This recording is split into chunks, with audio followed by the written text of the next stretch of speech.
Megastar Chiranjeevi, Nandamuri Narasimham Balayya థియేటర్లను నిర్మాత దిల్ రాజు ఖాళీ చేస్తున్నాడట. ఇద్దరు అగ్ర హీరోల థియేటర్లు ఖాళీ చేయించే సత్తా దిల్ రాజుకి ఎలా వచ్చిందనేది ఇప్పుడు హాట్ టాపిక్. దీని వెనుక కొన్ని అనుమానాలు వ్యక్తమవుతున్నాయి. ఖైదీ ఖాళీ అవుతుందా, శాతకర్ణి వీక్ అయిందా, శతమానం భవతి దూసుకుపోతుందా అనేది ఇప్పుడు చర్చనీయాంశమవుతుంది.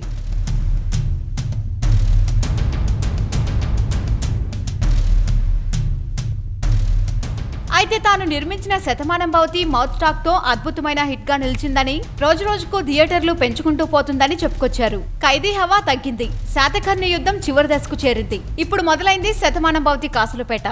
ఒక ఏరియా అని కాకుండా అన్ని చోట్ల ఇదే స్థితి నెలకొందని ఘంటాపదంగా చెబుతున్నారు దిల్ రాజు. 2 రాష్ట్రాల్లో 250 థియేటర్లలో శతమానం భవతి విడుదల చేశామని, ఇప్పుడు వాటి సంఖ్య 300కు చేరిందని చెప్పుకొచ్చారు. పెద్ద సినిమాల థియేటర్లు తమ శతమానం భవతికి రావడమే అతిపెద్ద హిట్ అని చెప్పొచ్చని దిల్ రాజు ఉదాహరణతో సహా చెబుతున్నారు. ఓవరాల్ గా చూస్తే ఖైదీ డల్, శాతకర్ణి వీక్ కావడంతో శతమానం భవతికి కలిసొచ్చిందన్నారు.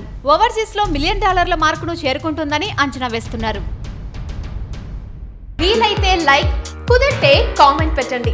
ఇలాంటి ఇంట్రెస్టింగ్ బ్రేకింగ్ బిగ్ న్యూస్ మాకు తెలిసిన వెంటనే మీకు తెలియజేస్తాం. దీనికి మీరు చేయవలసిందల్లా ఇక్కడ కనిపిస్తున్న సబ్స్క్రైబ్ బటన్ ని నొక్కి సబ్స్క్రైబ్ అవ్వండి. అండ్ ఇంకో విషయం, పక్కనే ఒక గంట సింబల్ కనిపిస్తుంది కదా, దాన్ని నొక్కారనుకోండి, మేం చేసే వీడియో అప్డేట్స్, నోటిఫికేషన్స్ అన్నిటితో మీ డివైస్లో వాలిపోతాం.